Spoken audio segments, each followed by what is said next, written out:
प्रभु को महिमा मिले। परमेश्वराच्या नावाचा गौरव असो। और भी एक दिन प्रभु पवित्र लोगों के साथ वचन आपस में बांटने के लिए, सीखने के लिए, सिखाने के लिए मौका दिया, उसके लिए प्रभु को धन्यवाद देते हैं। आणि पुन्हा एकदा देवाचं वचन आपसामध्ये सांगण्याकरता, शिकण्याकरता आणि शिकवण्याकरता प्रभूने संधी दिली, त्याच्याकरता प्रभूच्या नावाचा धन्यवाद असो। पवित्र लोगों का प्रभु का वचन के प्रति भूख प्यास के लिए प्रभु को धन्यवाद देता हूँ।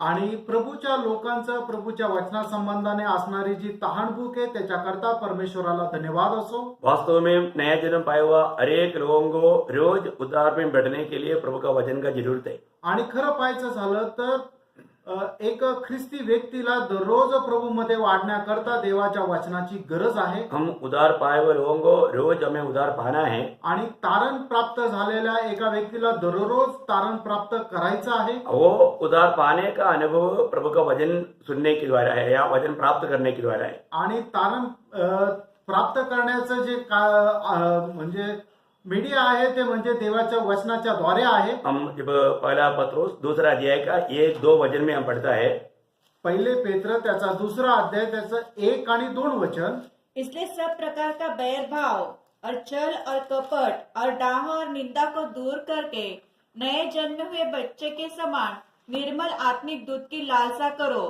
ताकि उसके द्वारा उद्धार पाने के लिए बढ़ते जाओ। यहाँ पर आखिरी में जो बोला है, इसके द्वारा या वचन के द्वारा उद्धार पाने के लिए बढ़ते जाओ। आणि वचनाच्या द्वारे तारण प्राप्त होण्याकरता तुम्ही वाढत जा। जो भी विश्वास किया उनका आत्मा का उद्धार हो गया है। ज्यांनी कोणी प्रभूवर विश्वास केला त्याचं आत्म्याचं तारण झालेलं आहे। अभी रोज हमारा प्राण का उद्धार होते रहता है आणि दररोज आपल्या जीवाचं तारण हे होत राहतं। और जब हमारा प्रभु यीशु मसीह आएगा उस समय में हमारे शरीर का भी उद्धार हो जाएगा। आणि ज्या वेळेला प्रभू येशू ख्रिस्त येईल त्यावेळेला आपल्या शरीराचं सुद्धा तारण होईल। तो मैं प्रभु को बहुत धन्यवाद देता हूँ कि प्रभु ने आप लोगों के दिल में वचन के प्रति भूख प्यास दिया है। आणि मी प्रभूला धन्यवाद देतो की वचना संबंधाने प्रभूने तुमच्या हृदयामध्ये तहानभूक दिलेली आहे। आज मैं आपके साथ बहुत गहरी और बहुत सुंदर वचन बांटने के लिए प्रभु ने मुझे दिया है। आणि तुमच्या सोबत सांगण्याकरता खूप गहन आणि खूप सुंदर वचन प्रभूने मला दिलेलं आहे। और उसके आधार के लिए एक वचन पढ़ेंगे। आज का वचन की मनन के आधार में एक वचन पढ़ेंगे, एफिसियों का पत्री 5 अध्याय उसकी पहला वचन।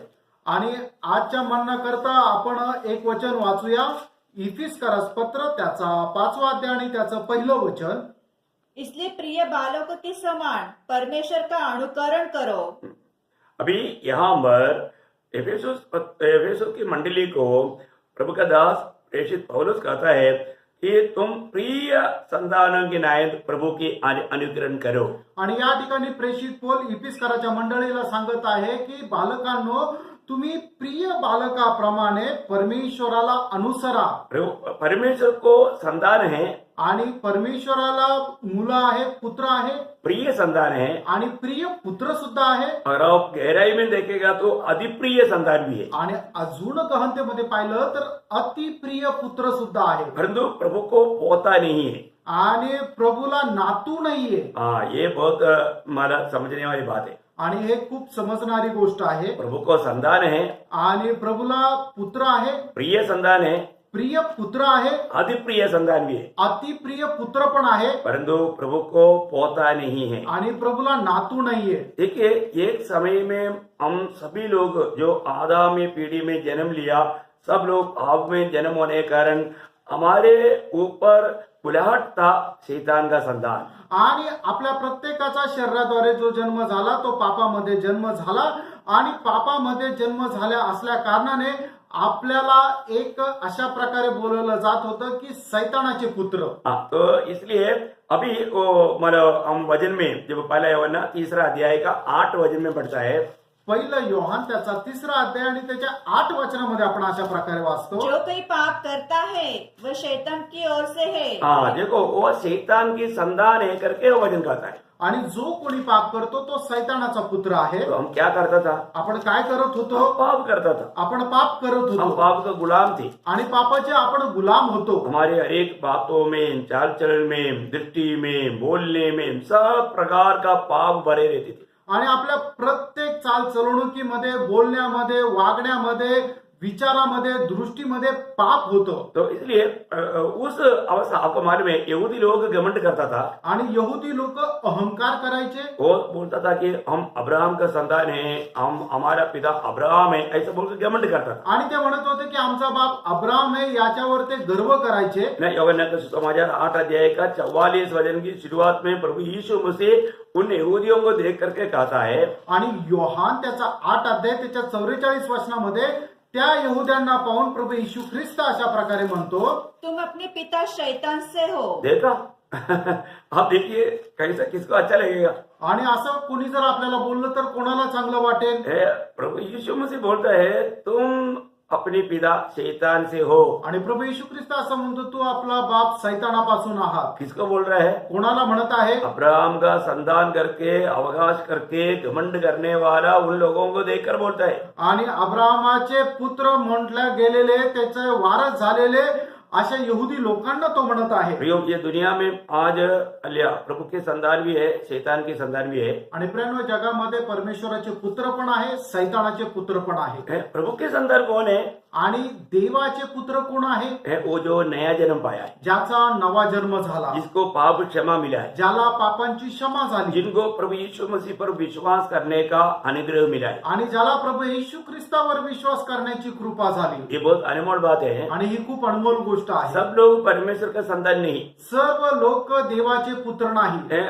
जो लोग उद्धारकर्ता प्रभु यीशु मसीह पर विश्वास किया आणि ज्या लोकांनी तारण करता प्रभू येशू ख्रिस्तावर विश्वास केला और वो सचमुच में प्रभु है करके जाना, आणि तो खरोखर प्रभू आहे हे जाणलं, तब उन्होंने अपना दिल यीशु मसीह को दिया. आणि त्याच्यानंतर त्यांनी आपलं हृदय प्रभू येशू ख्रिस्ताला दिलं. और हम वचन में इस प्रकार से देखता है. आणि वचनामध्ये आपण अशा प्रकारे वाचतो, यूहन्ना का सुसमाचार उसकी पहला अध्याय का 12 और 13 वचन में, योहान समाचार त्याचा पहिला अध्याय त्याचा 12 आणि 13 वचनामध्ये, परंतु जितनों ने उसे ग्रहण किया. मतलब यहाँ पर किसको ग्रहण किया? आणि या ठिकाणी कोणाला ग्रहण केलं? प्रभु यीशु मसीह को. प्रभू येशू ख्रिस्ताला. क्या बात जान करके ग्रहण किया? आणि काय गोष्ट जाणून ग्रहण केलं? प्रभु यीशु मसीह को अपना प्रभु जानकर ग्रहण किया. आणि येशू ख्रिस्ताला आपला प्रभू म्हणून त्यांनी स्वीकारलं. अपना जीवन का सर्वाधिकारी करके जिन्होंने भी स्वीकारा, आणि आपल्या जीवनाचा सर्वाधिकारी म्हणून ज्यांनी कोणी त्याचा स्वीकार केला, वहां पर वचन कहता है, त्या ठिकाणी वचन असं सांगतं, परंतु जितनों ने उसे ग्रहण किया उसने उन्हें परमेश्वर की संतान होने का अधिकार दिया. देखो उनको परमेश्वर का संतान होने के लिए अधिकार मिला. त्यांना परमेश्वराचे पुत्र होण्याचा अधिकार मिळाला. वास्तव में यहाँ पर क्या हुआ? खरोखर बायचं झालं तर या ठिकाणी काय झालं? जब हम प्रभु यीशु मसीह को ग्रहण करता है, ज्या वेळेला आपण प्रभू येशू ख्रिस्ताला स्वीकारतो, उसी क्षण प्रभु हमारा पापों को क्षमा करता है. त्याच वेळेला प्रभू आपल्याला आपल्या पापांची क्षमा देतो. उसी क्षण में प्रभु हमें एक नया दिल देता है. आणि त्याच वेळेला प्रभू आपल्याला नवीन हृदय देतो. हमारा जीवन बदल जाता है. आपलं जीवन बदलतं. बहुत अनमोल बात है. खूप अनमोल अशी गोष्ट आहे. जो भी व्यक्ति प्रभु यीशु का सुसमाचार सुन करके प्रभु यीशु पर विश्वास किया, आणि ज्या व्यक्तीने प्रभु येशू ख्रिस्ताची सुवार्ता ऐकून त्याच्यावर विश्वास केला, उनका जीवन में एक नया जन्म का, जैसे हम दुनिया में इस शरीर में जन्म हुआ, ऐसा एक नया जन्म का अनुभव मिलेगा. आणि जसं आपण शरीर रूप धारण करून आपल्या या जगामध्ये जन्म झाला, अशा प्रकारे त्या वेळेला आपला जन्म होतो, असा आपला अनुभव होतो. क्योंकि यह भी एक जन्म है. कारण हा सुद्धा एक जन्म आहे. इस जन्म के द्वारा ही हम परमेश्वर का भवन का अंग बनते हैं. आणि या जन्माच्या द्वारेच परमेश्वराच्या घराण्याचे आपण एक वारसदार होतो. वो जन्म कैसे, कहाँ से हुआ? आणि तो जन्म कसा झाला? अभी हमने यूहन्ना उसका पहला अध्याय का 12 वचन पढ़ा था, अभी 13 वचन पढ़ेगा. आणि 13 वचन वाचा आता. वे न तो लहू से, न शरीर की इच्छा से, न मनुष्य की इच्छा से, परंतु परमेश्वर से उत्पन्न हुए हैं. बहुत क्लियर, साफ साफ नया जन्म कैसा है करके यहाँ पर बताता है. आणि नवा जन्म कसा आहे एकदम स्पष्ट असं या ठिकाणी सांगितलेलं आहे. ये लघु से नहीं, आणि हे रक्ताद्वारे नाही, मतलब ये हमारे रूढ़ी परंपरा का कोई भी व्यवस्था के अनुसार नहीं हुआ, आणि आपल्या रूढी परंपरेच्या कुठल्याही व्यवस्थेनुसार झालं नाही, या ये शरीर की इच्छा से भी नहीं, आणि हे शरीराच्या इच्छेद्वारे सुद्धा नाही, ये कोई भी प्रकार का मनुष्य की मेहनत के द्वारा नहीं, आणि मनुष्याच्या कुठल्या प्रकारच्या परिश्रमाने नाही, ये मनुष्य से नहीं हुआ है. आणि हे मनुष्याद्वारे नाही. फिर कैसे हुआ? मग कसं? परमेश्वर की इच्छा से. देवाच्या इच्छेने. कितना अनमोल बात है। केवढी अनमोल गोष्ट आहे. प्रभु की इच्छा से पाया हुआ जन्म है नया जन्म, आणि देवाच्या इच्छेने मिळालेला जन्म आहे तो म्हणजे नवा जन्म. और वो नया जन्म किस साधना के द्वारा या किस रीति में हुआ? आणि नवा जन्म कशा प्रकारे झाला? वचन के द्वारा, वचनाच्या द्वारे. है ना। पहला पत्रोस पहला अध्याय का 23 वचन में, पहिले पेत्र पहिला अध्याय त्याचं 23 वचन. क्योंकि तुमने नाशवान नहीं पर अविनाशी बीज से परमेश्वर के जीविते और सदा ठहरने वाले वचन के द्वारा नया जन्म पाया है. देखिए नया जन्म पाया हुआ व्यक्ति सदा ठहरने वाला वचन के द्वारा नया जन्म पाया। आणि नवा जन्म प्राप्त झालेल्या व्यक्तीने नवा जन्म कसा प्राप्त केला? तर तो सर्व काळ राहणाऱ्या वचनाच्या द्वारे. वो शब्द बहुत अनमोल शब्द है। आणि ते वचन खूप अनमोल असं वचन आहे. सदा रहने वाला आणि निरंतर राहणार. वो नाशमान बीज नहीं। आणि ते नाश होणारं बीज नाही. प्रियो यही तो नया जन्म का सबसे मनोहरता है। आणि प्रियांनो हेच तर नवीन जन्माची खूप मनोहरता आहे. वचन का खूबी क्या है? वचनाचं महत्व काय आहे? वचन का श्रेष्ठता क्या है? वचनाचं श्रेष्ठत्व काय है आहे? ना। वहां पर उसकी 25 वचन में कोई पहला पत्रोस पहला अध्याय का 25 वचन, पहिले पेत्र पहिला अध्याय आणि त्याच्या 25 वचन. परंतु प्रभु का वचन युगानुयुग स्थिर रहता है. देखो युगोन युग, मतलब प्रभु का वचन युगोन युग स्थिर रहेगा। देवाचं वचन युगानुयुग स्थिर राहतं. हमारा ये ठहरने वाले नहीं। आणि हे नाश होणार नाही. एक प्रकार 119 के 89 में हम ऐसे पढ़ता है, आणि स्तोत्र 119 त्याच्या 89 वचनामध्ये असं आपण वाचतो. ये वचन स्वर्ग में हमेशा के लिए स्थिर है। आणि हे वचन स्वर्गामध्ये निरंतर करता स्थिर आहे. इतना श्रेष्ठ बात है प्रिय। किती श्रेष्ठ गोष्ट आहे प्रियांनो. स्वर्ग में हमेशा स्थिर रहने वाला प्रभु का पवित्र वचन है। आणि स्वर्गामध्ये निरंतर स्थिर राहणारं परमेश्वराचं पवित्र वचन. उस वचन रूपी बीज से हमारा नया जन्म हुआ। या वचन रूपी बीजाच्या द्वारे आपला नवा जन्म झाला. तो उसके मतलब ये जो नया जन्म पाया हुआ लोगों को प्रभु का वचन कहता है कि ये परमेश्वर का संतान है। आणि नवा जन्म प्राप्त झालेल्या लोकांना देवाचं वचन असं सांगतं की हे देवाचे पुत्र आहे. ऐसे लोगों के बारे में पहला यूहन्ना 3 अध्याय का पहला वचन में लिखा है, आणि अशा लोकांसंबंधाने पहिलं योहान त्याचा 3 अध्याय त्याच्या पहिल्या वचनामध्ये असं म्हटलंय, देखो पिता ने हमसे कैसा प्रेम किया है कि हम परमेश्वर की संतान कहलाए और हम है भी. ओ क्या अनोखा शब्द है प्रियो। आणि किती सुंदर असं हे शब्द आहे. मैं आप सब पवित्र लोगों को बताना चाहता हूँ, जितने भी लोगों ने प्रभु यीशु मसीह को ग्रहण किया, प्रभु यीशु मसीह में नया जन्म पाया, प्रभु का वचन कहता है कि हम परमेश्वर का संतान है ही।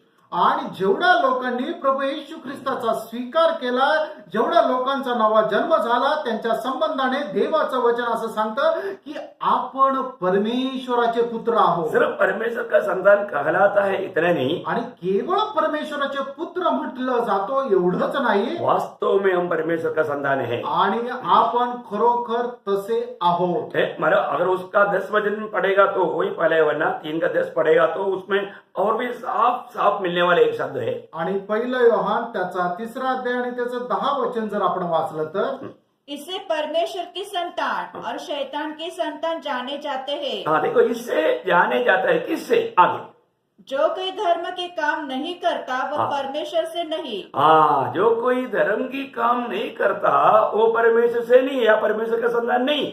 आणि जो कोणी नीतीचे काम करत नाही तो परमेश्वराचा पुत्र नाही. और न वो जो अपने भाई से प्रेम नहीं रखता. हाँ देखा, अपनी भाई से अगर प्रेम भी नहीं रखता है तो वो भी परमेश्वर का संतान आणि नहीं। जो कोणी आपल्या भावावर प्रेम सुद्धा करत नाही तो परमेश्वराचा पुत्र नाही. इसका मतलब परमेश्वर का संतान कौन है करके पहचानने के लिए यहाँ पर 2 अनोखा चिन्ह दिया है। आणि परमेश्वराचे पुत्र ओळखण्याकरता या ठिकाणी 2 चांगले चिन्ह आपल्याला दिलेले और आहेत. जो व्यक्ति धर्म का काम नहीं करता है तो परमेश्वर का संतान नहीं। आणि जो नीतीने वागत नाही किंवा नीतीने काम करत नाही तो परमेश्वराचा पुत्र नाही. और जो अपनी भाई से प्रेम नहीं रखता वो परमेश्वर का संतान नहीं। आणि जो आपल्या भावावर प्रेम करत नाही तो परमेश्वराचा पुत्र नाही. क्योंकि परमेश्वर का संतान ऐसा कार्य कर ही नहीं सकता, आणि परमेश्वराचा पुत्र असं काम करू शकत नाही, ऐसा हो ही नहीं सकता। असं शक्यच नाही. कितना बड़ी बात है किती मोठी गोष्ट ना। आहे. जब पहाड़ी उपदेश में मत्ती 5:9 में प्रभु परमेश्वर का संतान की एक खूबी बोला, आणि मत्ते कृष्ण समाचार त्याचा 5वा अध्याय त्याच्या 9 वचनामध्ये प्रभू येशू ख्रिस्त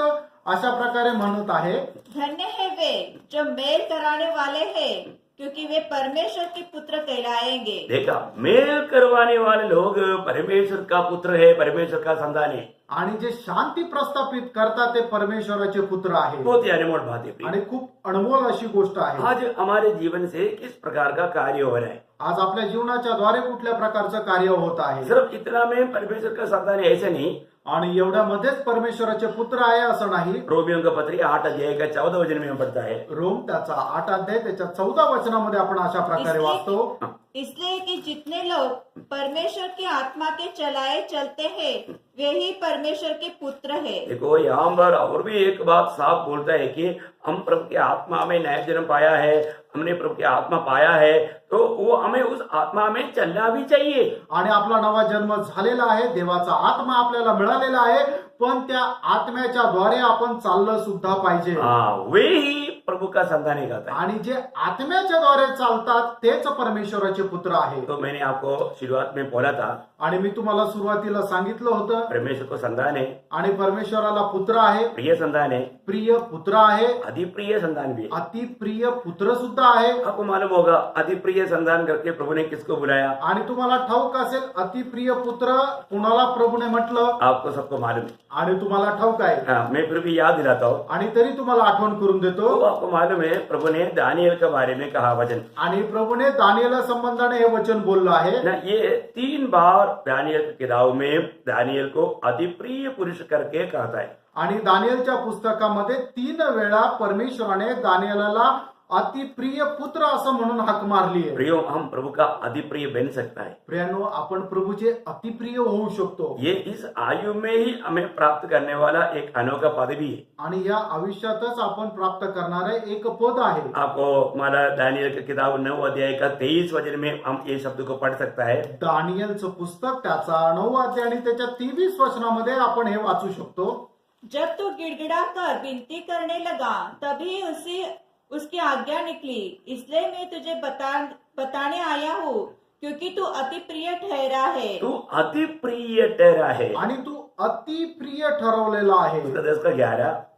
दानियेलचं पुस्तक 10 अध्याय त्याचं 11 वचन। तब उसने मुझसे कहा, हे दानियल, हे अति प्रिय पुरुष। देखा, अधिप्रिय पुरुष, अतिप्रिय पुरुष। उसका 19 वचन। आणि 10 अध्याय त्याचं 19 वचन। और उसने कहा, हे अति प्रिय पुरुष। देखा, हे अधिप्रिय पुरुष। आणि हे अतिप्रिय पुरुष। मैं एक बात आपको बताना चाहूंगा एक गोष्ट तुम्हाला सांगू इच्छितो, प्रियो, वास्तव में मतलब इतना अनोखा एक पदवी को हम इस जीवन में प्राप्त कर सकता है। आणि खरोखरच एवढी अद्भुत पदवी आपण आपल्या जीवनामध्ये प्राप्त करू शकतो। दानियल को प्रभु ने इस रीति में अधिप्रिय करके क्यों कहा?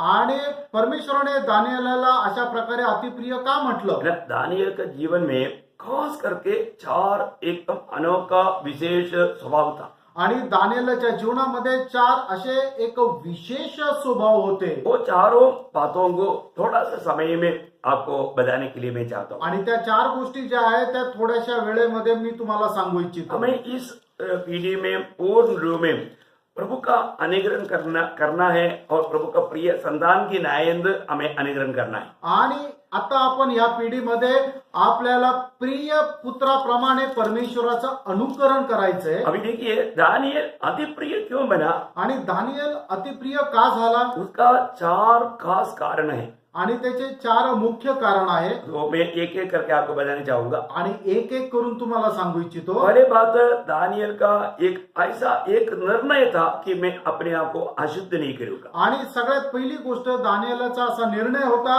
की तो स्वतःला अपवित्र करणार नाही। प्रियो, जो भी हम लोग अपने जीवन में जो निर्णय लेता है, आणि प्रियानो, आपण आपल्या जीवनामध्ये जो काही निर्णय घेतो वो निर्णय अगर प्रभु का दृष्टि में मूल्यवान है तो प्रभु उनको साथ देता है। आणि तो निर्णय प्रभूच्या दृष्टीने जर मौल्यवान आहे तो प्रभू त्याला सहाय्य देतो। अभी दानियल 1:8 में दानियल ने ये अनोखा निर्णय लिया। आणि दानियेलाचं पुस्तक त्याचा 1 अध्याय आणि त्याच्या 8 वचनामध्ये दानियेलाने अशा प्रकारे निर्णय घेतला। दानियल 1:8।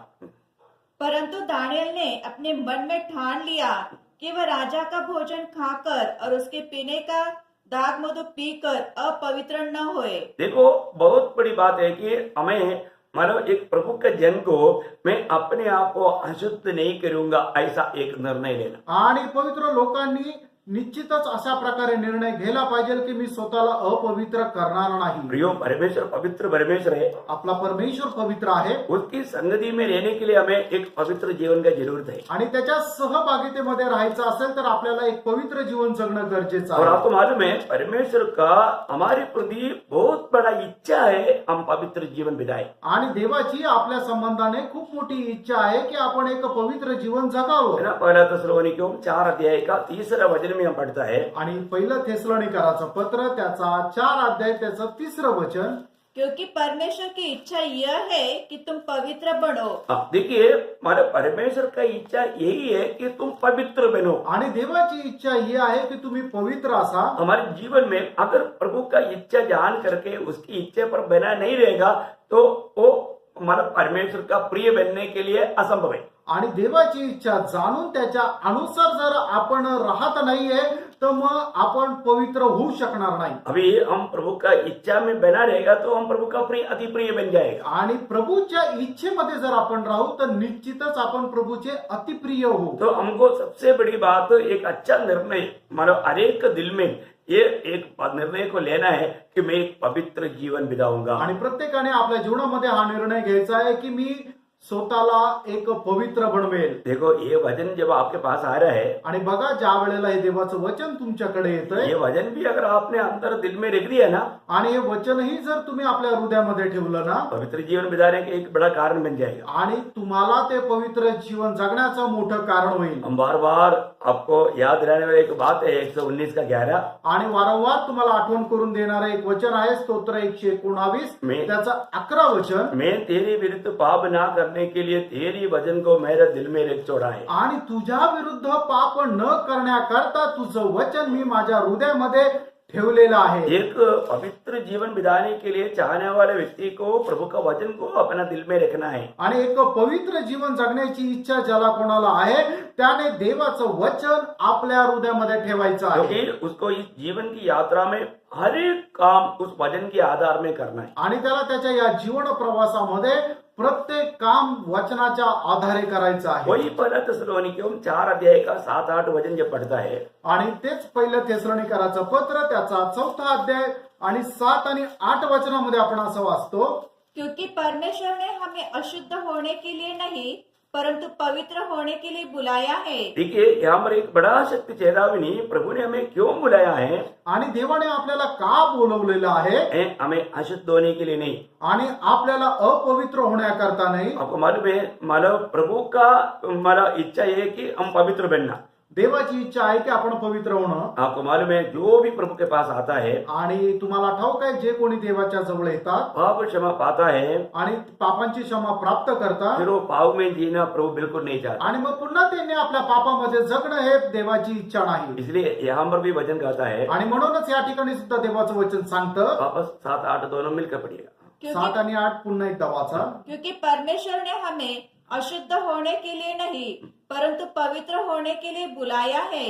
इस कारण जो इसे तुच्छ जानता है वो मनुष्य को नहीं परंतु परमेश्वर को तुच्छ जानता है जो अपना पवित्र आत्मा तुम्हें देता है. देखा, प्रभु जो पवित्र आत्मा में दिया हुआ प्रभु को तुच्छ करने वाला कार्य बन जाएगा यदि हम पाप में चले जाए. आणि जर आपण पाप करतो तर परमेश्वराने आपल्याला जो पवित्र आत्मा दिलेला आहे त्याला आपण तुच्छ करतो. हमें कितना सावधान रहना. आणि आपण किती सावध राहायचं.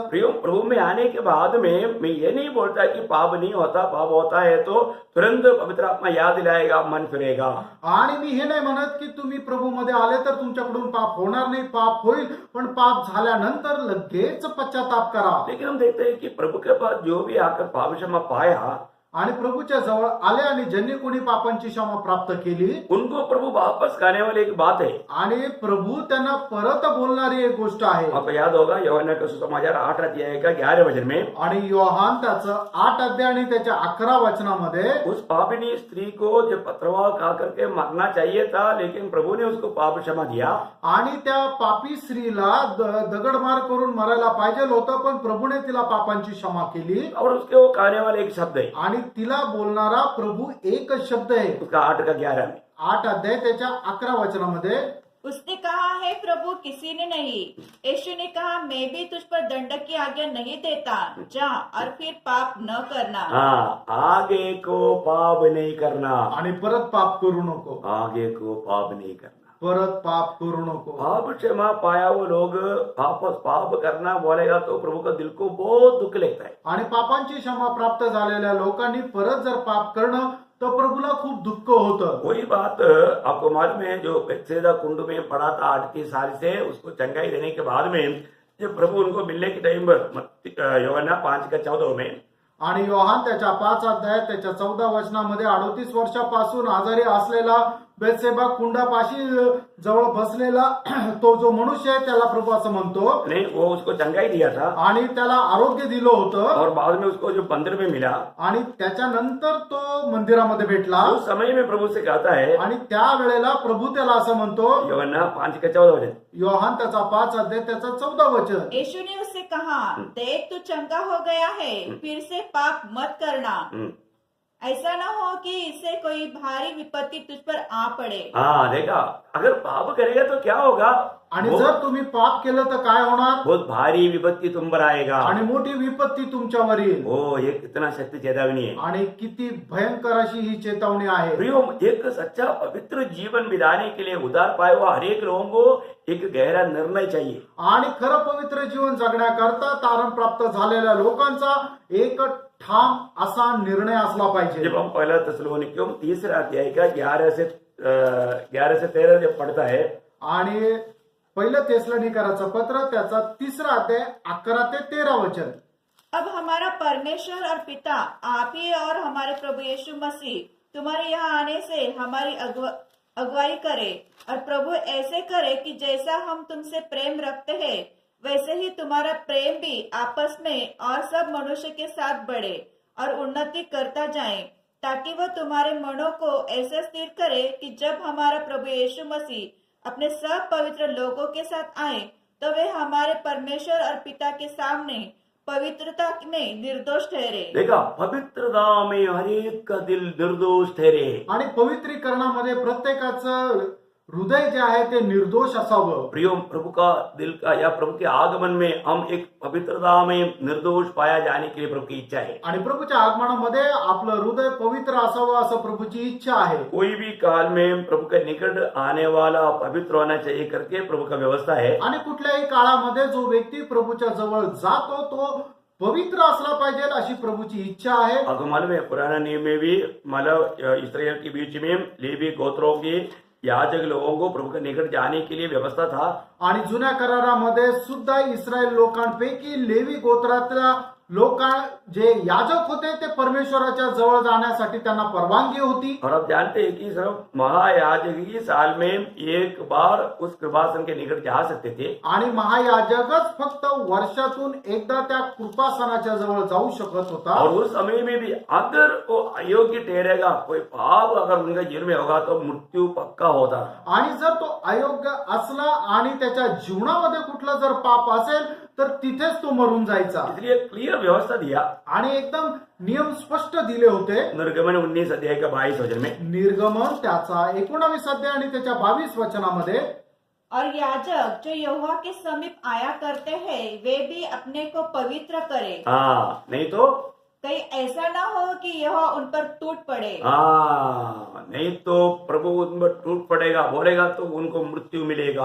आणि जो याजक पवित्र राहणार नाही परमेश्वर त्याला मरण दंड देईल। प्रियो, मैं एक बात आपको बताना चाहता हूँ, प्रभु के निकट जाने वाला याजक के लिए भी एक पवित्र जीवन बिताने का बहुत जरूरत बात था। आणि परमेश्वराच्या जवळ जाणारा जो याजक आहे त्याने पवित्र जीवन जगणं अनिवार्य होतं। हाँ, इसका मतलब प्रभु पवित्र है, आणि याचा अर्थ परमेश्वर पवित्र आहे। ये प्रभु के निकट आने वाला भी पवित्र होना जरूरी बात। आणि म्हणूनच त्याच्या जवळ जो येतो तो सुद्धा पवित्र असला पाहिजे। आपको मालूम है कि जब इसराइल को जब प्रभु ने मिलाव वाला तंबू बनाने के लिए जो व्यवस्था दिया था, आणि परमेश्वराने इस्रायल लोकांना निवास मंडप बनवण्याकरता ज्या वेळेला सांगितलं, उस भवन को पवित्र भवन कहा गया। आणि त्या निवास मंडपाला पवित्र भवन म्हटलं गेलं. जब निर्गमन 25 अध्याय का 8 वचन में निर्गमनाचं पुस्तक त्याचा 25 अध्याय त्याचं 8 वचन, और वे मेरे लिए एक पवित्र स्थान बनाए हाँ। कि मैं उसके बीच निवास करूं। देखा, मेरे लिए एक पवित्र स्थान बनाए और मैं उनका बीच में निवास करूं. आणि माझ्याकरता एक पवित्र स्थान बनवा की ज्याच्यामध्ये मी राहील. मतलब इसका मतलब क्या है कि प्रभु रहने वाला वो जगह कैसे होना चाहिए? आणि प्रभु ज्या ठिकाणी राहतो ती जागा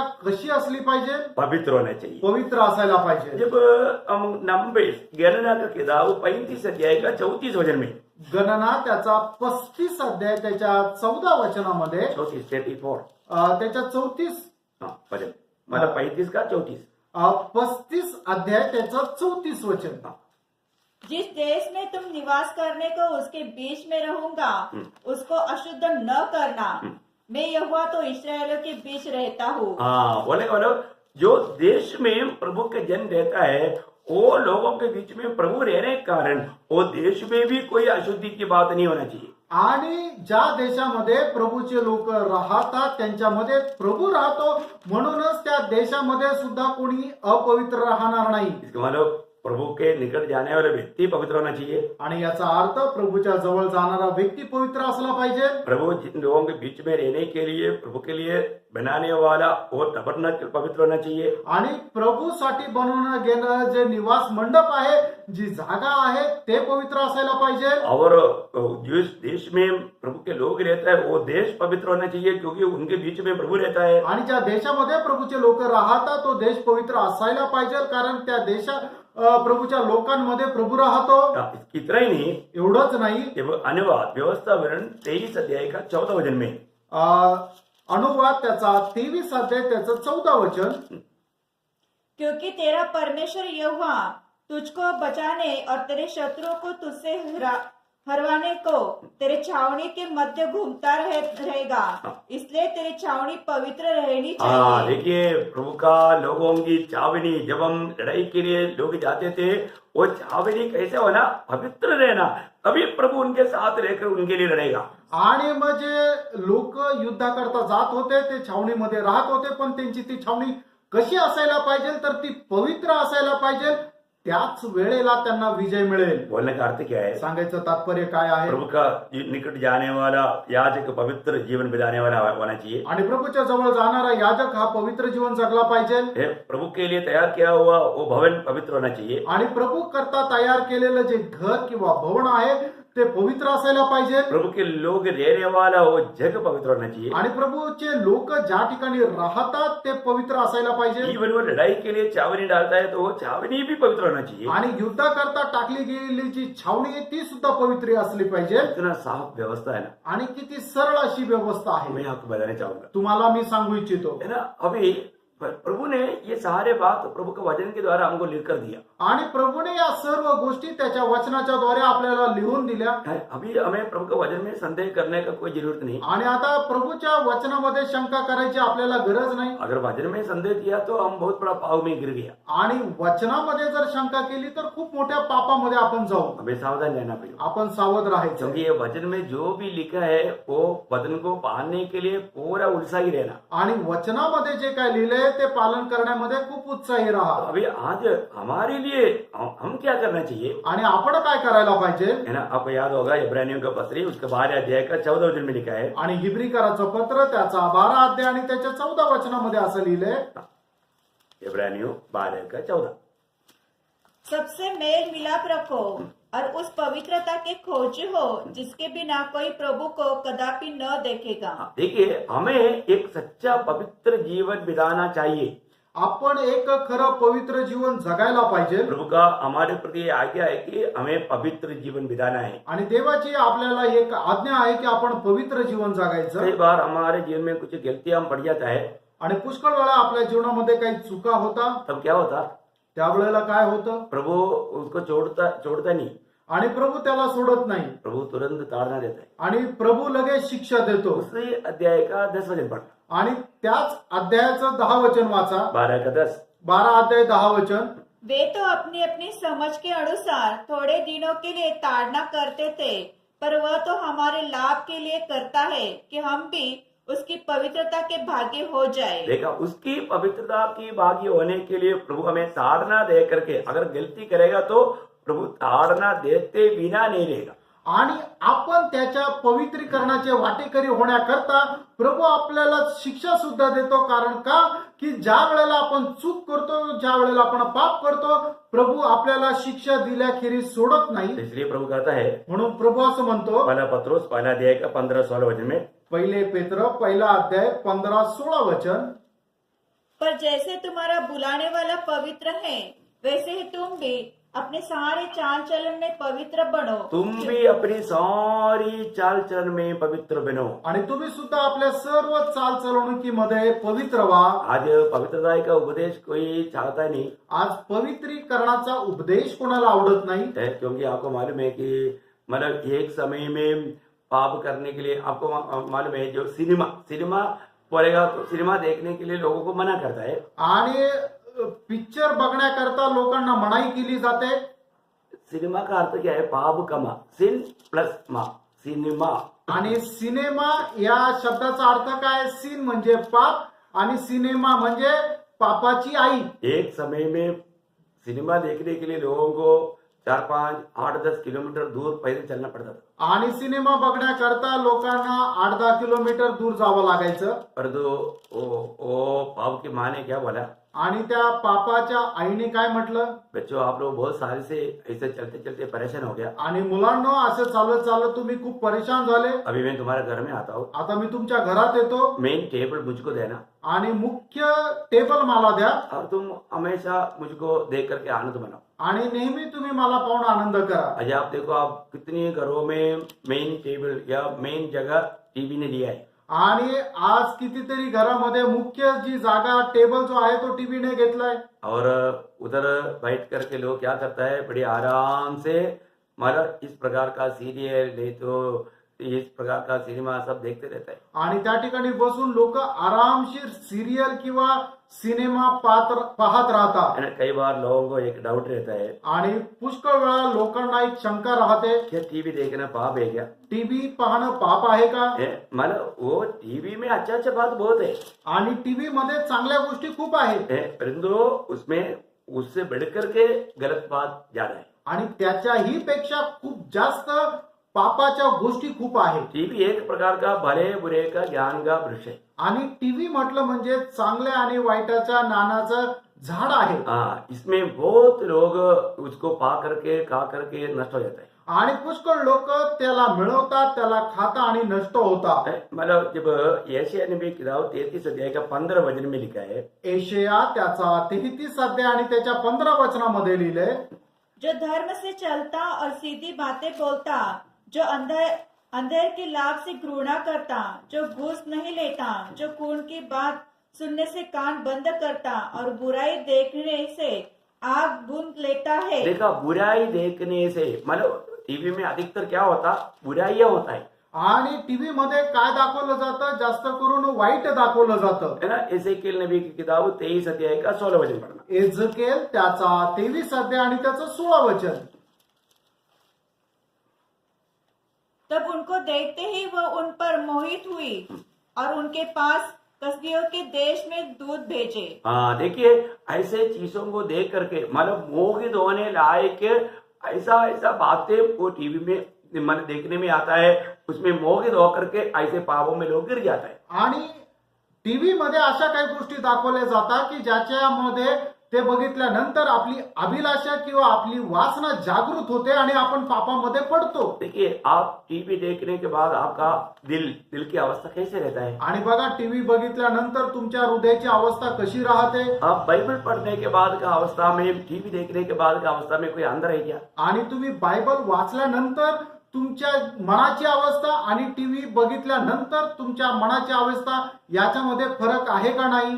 मैं एक बात आपको बताना चाहूंगा, एक गोष्ट तुम्हाला सांगू इच्छितो. शायद आजकल का जवान लोगों को टीवी क्या, आजकल का मोबाइल में तक ये बात बहुतायत से होता है, आणि टीव्हीच काय, ते मोबाईल मध्ये सुद्धा या गोष्टी सगळ्या मिळतात. लेकिन आज का युवा पीढ़ी इतना अधिक बुराई में भाव में जाने का मेन कारण ये टीवी और मोबाइल है। आणि आजची तरुण पिढी एवढ्या वाईट दशेला जाण्याचं मुख्य कारण ही टीव्ही आणि मोबाईल आहे. मैं इसलिए आपको बोलना चाहूंगा कि और एक पीढ़ी प्रभु का सेवा के लिए अभी बाकी नहीं रह गया. आणि म्हणूनच मी तुम्हाला सांगू इच्छितो अजूनही एक पिढी प्रभूच्या सेवेकरता उरली नाही. ना आपको मालूम है कई बार घर विजिट करने के लिए जब जाता है आणि ज्या वेळेला मी व्हिजिट करण्याकरता घरात जातो तो जिस घर में वो लोग टीवी देख रहा होगा आणि ज्या घरामध्ये लोक टीव्ही पाहत राहतील आपको मालूम है वो लोग दरवाजे का द्वार से देखता है आणि ते दरवाजाच्या दुर्बिणीमधून पाहतात कौन आया, कोण आलं, प्रभु का दास आया. आणि प्रभूचा दास आला तुरंत जाकर के टीवी ऑफ कर देता है. आणि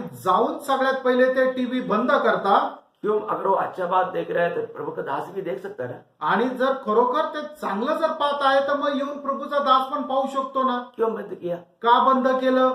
क्योंकि उनका मन गवाही देता है कि हम जो देख रहा है सही नहीं है. कारण त्यांचं मन त्यांना साक्ष देतं की आम्ही जे काही पाहत आहे ते बरोबर नाहीये. मैं आपको किसी को दोष नहीं लगा रहा हूँ, तुम्हाला कोणाला दोष नाही लावत आहे. परंतु प्रियो आप जो भी देखता है वो आपके जीवन में असर होता है. आणि तुम्ही जे पाहता तसा त्याचा परिणाम तुमच्या जीवनावर होतो. आपका विचारों में पाप होता है, तुमच्या विचारांच्या द्वारे पाप होतं, आपकी आंखों से पाप होता है. तुमच्या डोळ्यांच्या द्वारे पाप होतं. आप एक उदार पाया व्यक्ति है तो एक पवित्र जीवन बिताना आज की पीढ़ी में आपको बहुत तगड़ा निर्णय लेना पड़ेगा. आणि तुम्ही जर तारण प्राप्त झालेले व्यक्ती आहात तर तुम्हाला पवित्र जीवन जगण्याचा खूप मोठा धाडसी निर्णय घ्यायचा आहे. 101:3 में प्रभु का दास एक बड़ा गवाही देता है. स्तोत्र संहिता त्याचं 101 त्याच्या 3ऱ्या वचनामध्ये प्रभूचा दास अशी साक्ष देतो. मैं किसी ओछे काम पर चित्त न लगाऊंगा और मैं कुमार्ग पर चलने वालों के काम में घिन रखता हूँ. मतलब बोलने का मतलब मैं ऐसे कोई भी ओझे काम को मेरे दृष्टि के सामने नहीं रखूंगा. आणि कुठल्याही प्रकारचं घृणित काम माझ्या डोळ्यासमोर ठेवणार नाही. यो एक बहुत अच्छा एक निर्णय है. आणि प्रेरणा हा एक खूप चांगला निर्णय आहे. मेरी आंखों के सामने ऐसा कुछ बुराई देखने लायक मैं ऐसे चीजों को मेरे सामने नहीं रखूंगा. आणि कुठल्या प्रकारचं वाईट माझ्या डोळ्यासमोर मी ठेवणार नाही. आपको मालूम है दावीद अपने निर्णय में 16 वचन से तक 8 वचन आपको याद होगा. आणि स्तोत्र 16 त्याचं 8 वचन तुम्हाला चांगलं ठाऊक असेल.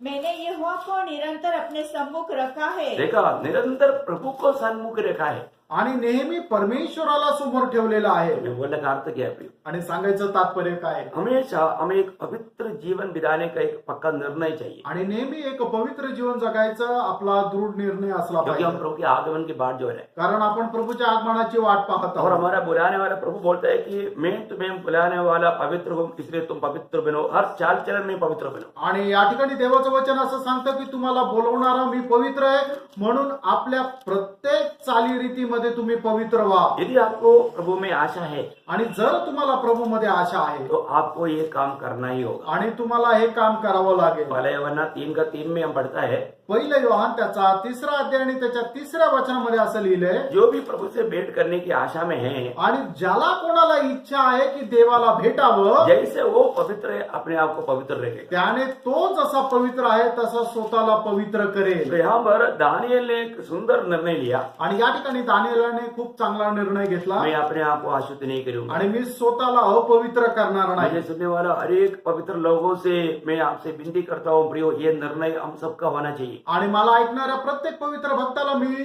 एक विनंती करतो की हा निर्णय आपल्या प्रत्येकाचा असला पाहिजे. अभी थोड़ा उसी विषय में थोड़ा लंबा हो गया.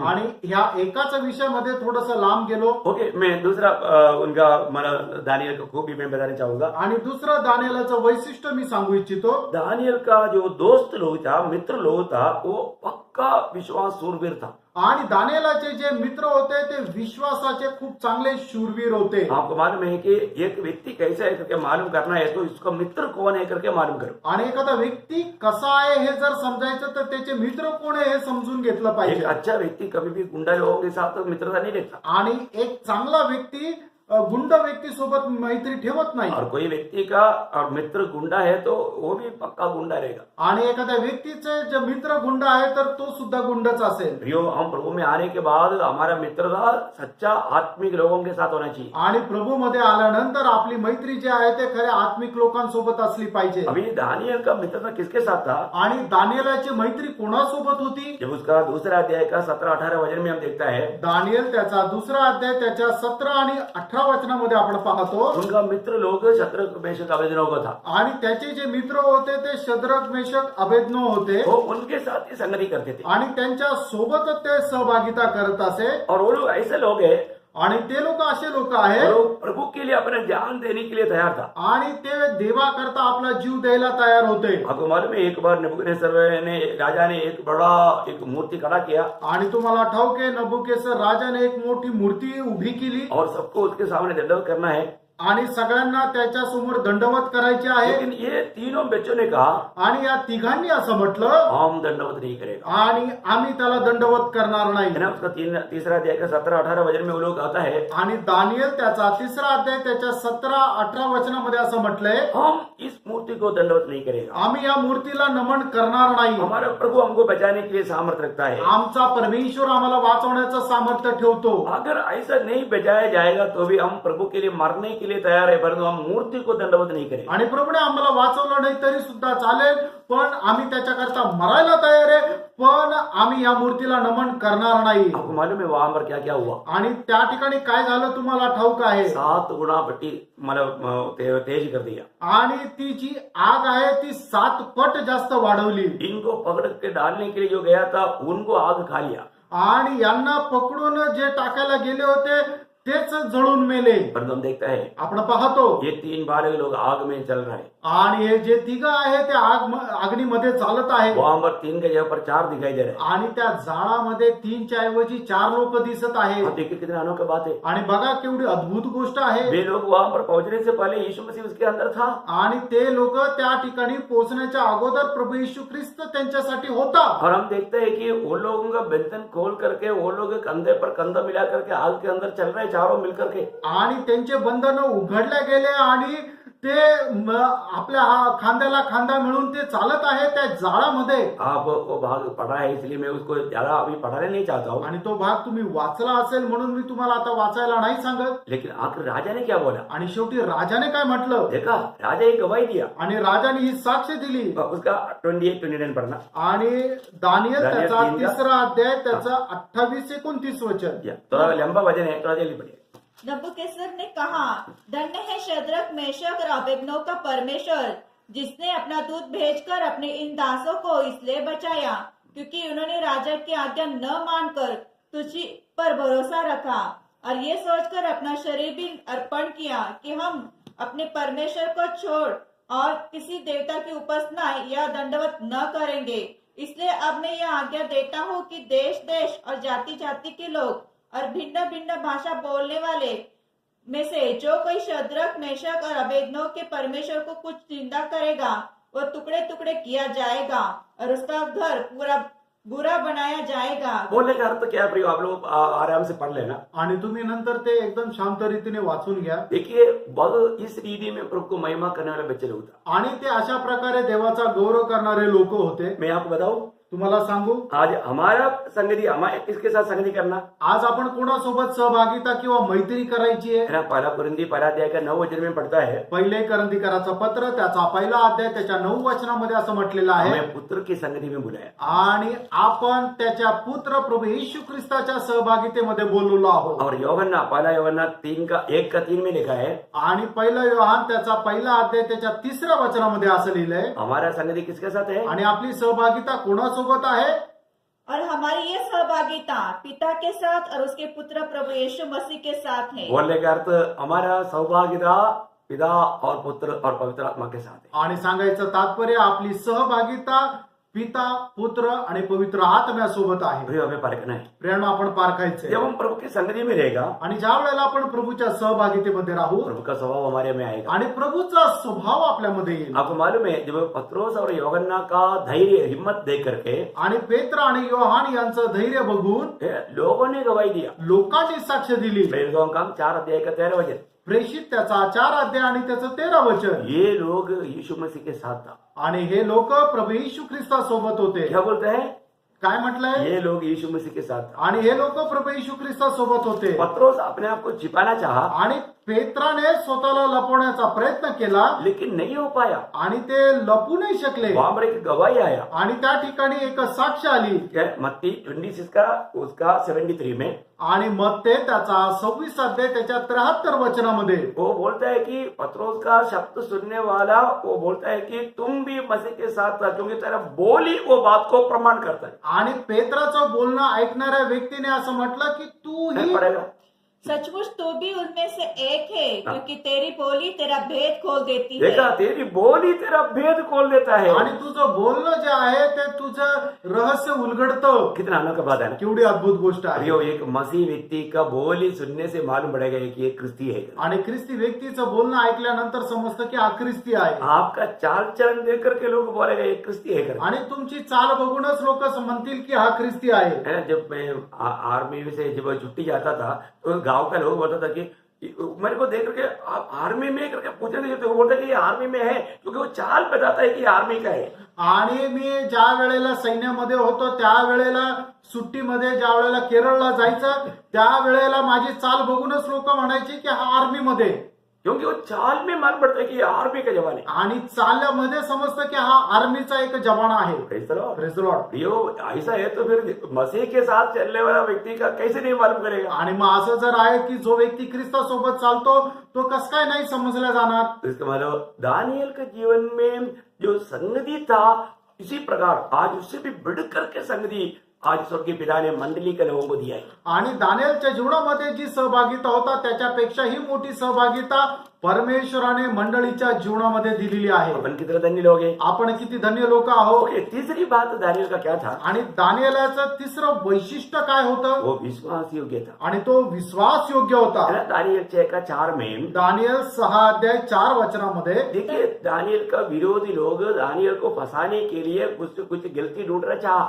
आणि दानिएलला फसवण्याकरता त्याचे जे विरोध्यांनी काही योजना आखल्या, लेकिन हम देखते हैं कि एक भी उनके ऊपर गलती नहीं पाया गया। आणि एकही दानिएलावर चूक किंवा दोष आढळला नाही. वो हमारे कारण क्या है बोला। त्याचं कारण काय आहे? हाँ, ठीक है। तब अध्यक्ष और अधिपति राजकार्य के विषय में दानियल के विरुद्ध दोष ढूंढने लगे, परंतु वह विश्वास योग्य था और उसके काम में कोई भूल या कोई दोष न निकला। देखा प्रियो, एक विश्वास योग्य व्यक्ति होना आणि एक विश्वास योग्य व्यक्ती असा है। दानियल एक विश्वास योग्य व्यक्ति था। आणि दानिएल एक विश्वास योग्य व्यक्ती होता. मैं आपको बताना चाहूंगा, तुम्हाला सांगू इच्छितो, हमारे जीवन में हम प्रभु में होने के कारण हमें विश्वास योग्य रहना जरूरी बात है। आपण प्रभूमध्ये असतो त्यामुळे आपण विश्वास योग्य राहायला पाहिजे. प्रभु को विश्वास योग्य होगा जरूरत है प्रियो। आणि जे विश्वास योग्य आहे त्यांची प्रभूला गरज आहे. आपको मालूम है मूसा के बारे में नंबर्स उसका 12 अध्याय का 7 वचन में लिखा है कि मूसा प्रभु के सारे घराने में विश्वास योग्य दास था।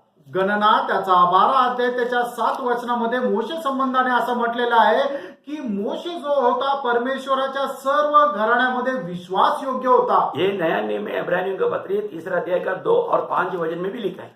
आणि नवीन करारामध्ये सुद्धा इब्रिकराचं पत्र त्याचा 3 अध्याय त्याच्या 2 आणि 5 वचनामध्ये सुद्धा लिहिलेला आहे. प्रियो, हमें एक विश्वास योग्य रहना है। आपण एक विश्वास योग्य राहायचंय. प्रेरित पौलुस गवाही देता है। प्रेषित पौल साक्ष देतो. पहला तिमोथी 1 अध्याय का 12 वचन में, पहिलं तिमोथेला पत्र त्याचा 1 अध्याय त्याच्या 12 वचनामध्ये, मुझे विश्वास योग्य जानकर प्रभु ने सेवा में नियुक्त किया। आणि मला विश्वास योग्य जाणून प्रभूने मला सेवेमध्ये नेमणूक केली. आज प्रभु को बहुत ऐसा विश्वास योग्य लोग चाहिए, परंतु बहुत विश्वास योग्य नहीं मिलता, इसलिए सच्चा सेवक लोग नियुक्त किया हुआ, प्रभु की ओर से नियुक्त किया हुआ लोग भी नहीं मिलता। आणि प्रभूला असे विश्वास योग्य लोक खूप पाहिजे, पण प्रभूला ते भेटत नाही की जे विश्वास योग्य राहून सेवा करतील. विश्वास योग्य रहना चाहिए। आणि आपण विश्वास योग्य राहायला पाहिजे. अगर इस जीवन में आप विश्वास योग्य रहेगा, आणि ह्या जीवनामध्ये जर तुम्ही विश्वास योग्य राहाल तर अगला युग में प्रभु के साथ राज करने में, प्रभु के आनंद में आप भागीदार बनेगा। आणि येणाऱ्या युगामध्ये प्रभू सोबत राज्य करण्यामध्ये आनंदामध्ये त्याचे वाटेकरी व्हाल. आपको याद होगा मत्ती 25 अध्याय में जब उसका 20 से 23 तक जब पढ़ता है, मत्ते त्याचा 25 अध्याय 20 ते 23 वचन ज्या वेळेला वाचतो, जिसको 5 तोड़े मिले थे उसने 5 तोड़े और लाकर कहा, हे स्वामी तूने मुझे 5 तोड़े सौंपे थे, देख मैंने 5 तोड़े और कमाए। उसके स्वामी ने उससे कहा, धन्य है अच्छे और विश्वास योग्य दास, तू थोड़े में विश्वास योग्य रहा, मैं तुझे बहुत वस्तुओं का अधिकारी बनाऊंगा, अपने स्वामी के आनंद में सहभागी हो। और जिसको 2 तोड़े मिले थे उसने भी आकर कहा, हे स्वामी तूने मुझको 2 तोड़े सौंपे थे, देख मैंने 2 तोड़े और कमाए। उसके स्वामी ने उसे कहा, धन्य है अच्छे और विश्वास योग्य दास, तो थोड़े में विश्वास योग्य रहा, मैं तुझको बहुत वस्तु का अधिकारी बनाऊंगा। देखिए, इन दासों को मतलब प्रभु स्वामी की उस आनंद में प्रवेश करने का मतलब अधिकार मिला। क्यों मिला? क्योंकि वो विश्वास योग्य था। आणि हे जे दासों को हे दास लोक जे आहे त्यांना आपल्या स्वामीच्या आनंदामध्ये प्रवेश करण्याकरता संधी मिळाली. ती का मिळाली? कारण ते विश्वास योग्य होते. दास बनकर के जीना कितना अच्छी बात है ना। आणि दास होऊन जीवन जगणं किती चांगलं आहे. कैसा दास?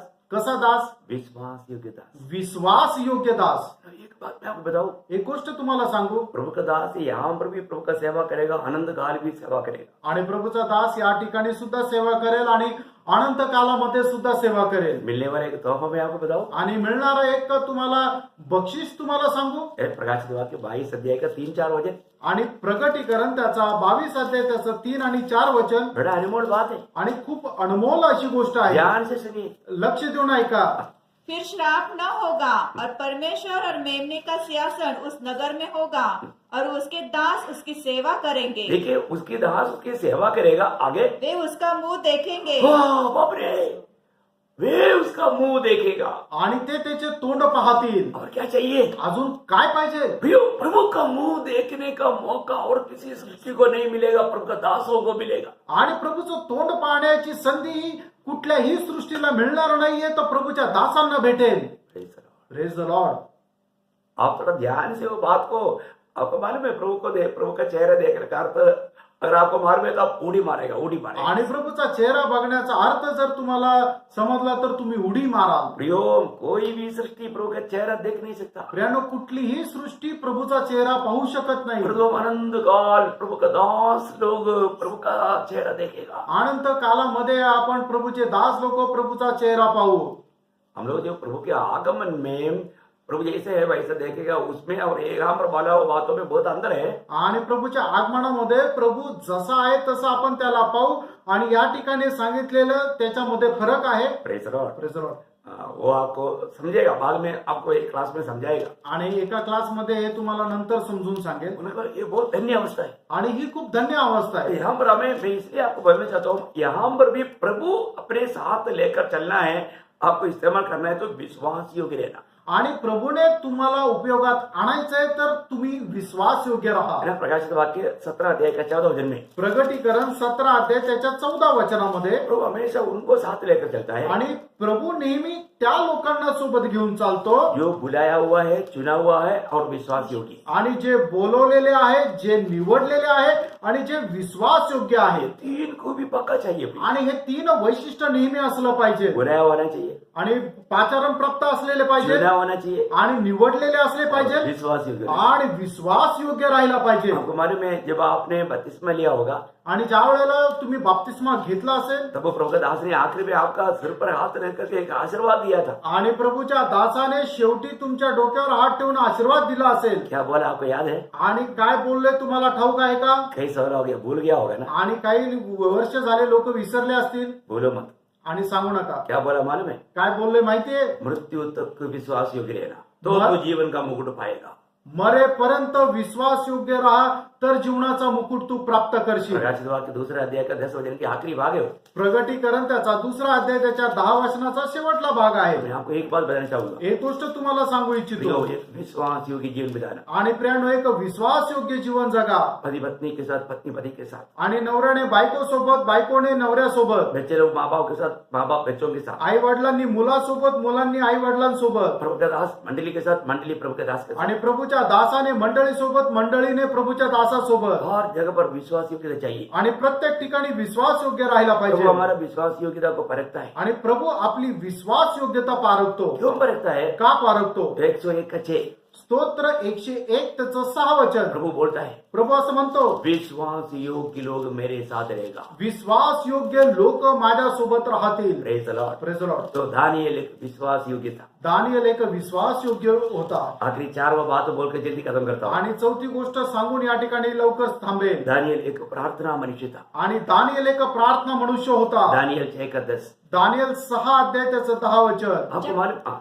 जब दानिएल को मालूम हुआ कि उस पत्र पर हस्ताक्षर किया गया है तो वह अपने घर में गया, जिसकी ऊपरोटी कोठरी की खिड़कियां यरूशलेम की ओर खुली रहती है, और अपनी रीति के अनुसार जैसे वह दिन में 3 बार अपने परमेश्वर के सामने घुटने टेक कर प्रार्थना और धन्यवाद करता था, वैसा ही तब भी करता रहा। देखिए, कोई समस्या आने के टाइम में प्रार्थना करना वो नहीं दानियल का स्वभाव। आणि कुठली समस्या आल्यानंतर प्रार्थना करणं हा दानियलचा स्वभाव नाही. आज बहुत पवित्र लोग, कोई समस्या आ गया तो बहुत प्रार्थना करता है। आणि काही पुष्कळ लोक असे आहे की समस्या आल्यानंतर खूप प्रार्थना करतात जो कोई समस्या नहीं है तो प्रार्थना जीरो। आणि समस्या नाही तर मग प्रार्थना शून्य. Praise the Lord. Praise the Lord. प्रियो, इधर दानियल ऐसा नहीं था। आणि या ठिकाणी दानियल असा नव्हता. दानियल रोज 3 टाइम पर प्रभु की उपस्थिति में घुटना टेक प्रार्थना करता था। आणि दानियल दिवसातून 3 वेळा परमेश्वरासमोर गुडघे टेकून प्रार्थना करत असे. अभी दानियल को फंसाने के लिए विरोधी लोग मिलकर के 1 महीना राजा से ही प्रार्थना करना एक नियम बनाया। ये जानने के बावजूद भी दानियल ने राजा से प्रार्थना नहीं किया, दानियल ने प्रभु के साथ प्रार्थना किया। कभी भी वो डरा नहीं, प्रार्थना बढ़ाया नहीं, अपना नॉर्मल डिग्री में अपना प्रार्थना जीवन चलते रहा। आणि दानियलला फसवण्याकरता त्याचे जे त्या राजाचे जे काही मंत्री होते त्यांनी एक योजना आखली, एक कट कारस्थान रचलं की 1 महिन्यापर्यंत ज्याला कोणाला प्रार्थना करायची आहे त्यांनी राजाकडे प्रार्थना करायची आहे, त्यांच्या देवाकडे प्रार्थना करायची नाही, असं एक वट हुकूम काढल्यानंतर सुद्धा दानियेलाने काय केलं, राजाकडे प्रार्थना न करता नित्य तो ज्याप्रमाणे दिवसातून 3दा परमेश्वराकडे प्रार्थना करत असे त्याप्रमाणे त्यांनी प्रार्थना केली. दानियल का प्रार्थना जीवन को बहुत अच्छा वर्णन करने वाला अध्याय है 9 और 10 अध्याय। आणि दानियलचे प्रार्थना जीवन वर्णन करणारे खूप चांगले अध्याय आहेत. दानियल त्याचा 9 आणि 10 अध्याय. एक बार वो 21 दिन उपवास के साथ प्रार्थना में था। आणि एकदा तो 21 दिवस उपास प्रार्थनेमध्ये होता. 10 अध्याय का 3 और 13 ये 2 शब्द पढ़ेगा तो आपको समझ में आएगा। 10 अध्याय त्याचं 3रं आणि त्याचं 13 वचन आपण बघितलं तर समजेल. प्रियो, एक बात मैं आपको बताना चाहूंगा। प्रेरणो, एक गोष्ट तुम्हाला सांगू. आज हमारा प्रार्थना जीवन कैसा है? प्रेरणो, आपलं प्रार्थना जीवन कसं आहे? आज बहुत लोगों को परीक्षा में क्यों पड़ जाता? आज पुष्कळ लोक परीक्षेमध्ये का पडतात? उनका प्रार्थना जीवन का कमी। त्यांच्या प्रार्थना जीवनाची कमतरता. प्रभु यीशु मसीह ने मत्ती 26:41 में कहा, आणि मत्ते त्याचा 26 अध्याय त्याच्या 41 वचनामध्ये प्रभूने असं म्हटलं, कि तू परीक्षा में ना पढ़ने के लिए जग कर प्रार्थना कर। परीक्षेमध्ये न पडण्याकरता जागवर राहून प्रार्थना कर. और मैं बहुत लोगों को बताना चाहता हूँ, आणि पवित्र लोकांना मी सांगू हम तो इच्छितो, प्रभु के आगमन की बहुत निकटता में, आपण प्रभूच्या आगमनाच्या खूप जवळ आहोत. तो प्रभु के आगमन के समय में प्रभु के सामने खड़ा होने के योग्य बनना है तो हमें ये बात का जरूरी है। आणि प्रभूच्या आगमनामध्ये प्रभूच्या समोर उभं राहायचं जर आहे तर या गोष्टी गरजेच्या आहेत. लूका 21:36 में प्रभु कहा, आणि लूक त्याचा 21 अध्याय 36 वचनामध्ये प्रभूने असं म्हटलं, इन आने वाले सारे महाक्लेश की विपत्तियों से बचने के लिए और परमेश्वर का पुत्र के सामने खड़ा होने की योग्य बनने के लिए तुम देखकर निरंतर प्रार्थना में लगा रहना। आणि येणाऱ्या महाक्लेशामध्ये तुम्हाला जर स्थिर राहायचंय आणि प्रभू परमेश्वराच्या पुत्रासमोर जर तुम्ही उभं राहायचंय तर तुम्ही जागृत राहून प्रार्थना करा. मतलब नहीं तो उस मतलब महाक्लेश में जाने का खतरा रहता है, आणि नाहीतर त्या महाक्लेशामध्ये जाण्याची भीती राहते. इसलिए उससे भी बचना है। आणि म्हणून त्याच्यापासूनही वाचायचे. प्रभु का लोग महाक्लेश में नहीं जाएगा। प्रभूचे लोक महाक्लेशात नाही जाणार. मैं आपको बताना चाहता हूँ, तुम्हाला सांगू इच्छितो, आप प्रार्थना में लवली होना। तुम्ही प्रार्थनेमध्ये लवलीन राहा. प्रभु का हमारे प्रति इच्छा में एक बात है, पहला थिस्सलुनीकियों 5:17 में लिखा है कि लगातार प्रार्थना में लगा रहना। पहिले तेसलोनिकराचं पत्र 5 अध्याय 17 वचनामध्ये प्रभूची आपल्या संबंधाने इच्छा आहे की निरंतर प्रार्थना करा. वो उसके लिए आदर्श हमारे यीशु मसीह है। आणि त्याच्याकरता आदर्श आपला प्रभू येशू ख्रिस्त आहे. मरकोस 1:35 में हम देखते हैं कि प्रभु यीशु मसीह अर्ली मॉर्निंग उठ करके प्रार्थना के लिए चला गया। मार्क त्याचा पहिला अध्याय त्याच्या 35 वचनामध्ये आपण पाहतो की भल्या पहाटे उठून प्रभू येशू ख्रिस्त प्रार्थनेला गेला. मरकोस 6 अध्याय का 46 वचन में हम देखते हैं प्रभु सेवकाई के बाद में प्रार्थना के लिए चला गया। आणि मार्क त्याचा 6 अध्याय त्याच्या 46 वचनामध्ये आपण पाहतो की सेवा झाल्यानंतरही प्रभू प्रार्थनेमध्ये गेला. लूका 6:12 में हम देखते हैं कि पूरा रात भर प्रभु प्रार्थना में रहा। लूक त्याचा 6 अध्याय त्याच्या 12 वचनामध्ये आपण पाहतो की रात्रभर प्रभू प्रार्थनेमध्ये राहिला. आपको मालूम है कि समय में जिस रात को प्रभु यीशु मसीह को पकड़वाने वाला था उस समय में भी वो प्रार्थना में लगा रहा। आणि गत्सेमने बागेमध्ये ज्या रात्रीला प्रभूला पकडण्यात आलं त्यावेळेला सुद्धा तो प्रार्थनेमध्ये होता. प्रभु यीशु मसीह का जीवन एक प्रार्थना भरा जीवन था। प्रभू येशू ख्रिस्ताचं जीवन एका प्रार्थनेने भरलेलं भाइयों, होतं. आज का मंडली का लोगों का हर एक लोगों का जीवन एक प्रार्थना से भरा हुआ जीवन होना चाहिए। आणि मंडळीच्या प्रत्येक भक्ताचं जीवन एका प्रार्थनेने भरलेलं असलं पाहिजे. जहाँ पर पाप होता है वहां पर प्रार्थना नहीं होता, जहाँ पर प्रार्थना होता है वहां पर पाप नहीं होता। आणि ज्या ठिकाणी पाप होतं त्या ठिकाणी प्रार्थना होत नाही, आणि ज्या ठिकाणी प्रार्थना होते त्या ठिकाणी पाप होत तो नाही. दानियेल प्रभु के लिए अति प्रिय था। आणि दानिएल देवाकरता अतिप्रिय होता. भाइयों, हमें इस पीढ़ी में प्रभु के लिए अति प्रिय बन करके जीवन बिताने के लिए प्रभु का दिल में हमारे प्रति चाहत है।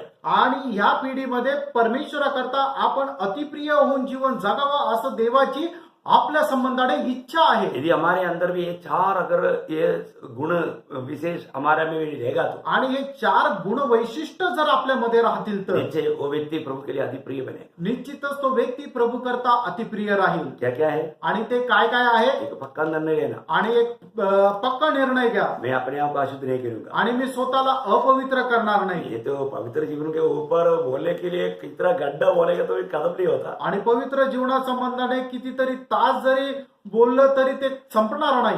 लेकिन आप एक पक्का निर्णय लेना पड़ेगा। आणि तुम्ही एक चांगला निर्णय घ्या एक पवित्र जीवन बिताऊंगा आणि एक पवित्र जीवन जगेल. और मैं हमेशा अच्छा आत्मिक लोगों के साथ संगति करूंगा आणि नेहमी आत्मिक लोकांसोबत सहभागिता और करेल. मैं विश्वास योग्य रहेगा आणि मी विश्वास योग्य राहील. और एक प्रार्थना मनुष्य रहूंगा। आणि एक प्रार्थना मनुष्य राहील. Praise the Lord। Praise the Lord. कितना अनोखी बात है। किती अद्भुत गोष्ट आहे. मैं आशा करता हूँ मी आशा करतो ये वचन आप बहुत गौर देना। आणि या वचनावर तुम्ही खूप लक्ष लावा एक प्रभु का अति प्रिय बनना, आणि प्रभूचे अतिप्रिय व्हा. क्योंकि जिंदगी एक ही मौका है, कारण जीवन एकच आहे. इसको नष्ट ना करो, त्याला नाश करू नका प्रभु से लिपटे रहो। आणि प्रभूला जडून राहा. प्रभु आपको बहुत आशीष दे। प्रभू तुम्हाला खूप आशीर्वाद देव. प्रभु जल्दी से जल्दी आने वाला प्रभु को स्वीकारने के लिए ये वचनों के द्वारा प्रभु आपको सहायता करे। आणि लवकरात लवकर येणाऱ्या प्रभूचा स्वीकार करण्याकरता, तुम्हाला त्यासाठी तयार राहण्याकरता प्रभू या वचनाच्या द्वारे तुम्हाला सहाय्य करू. प्रभु का अनुग्रह आप सबके साथ।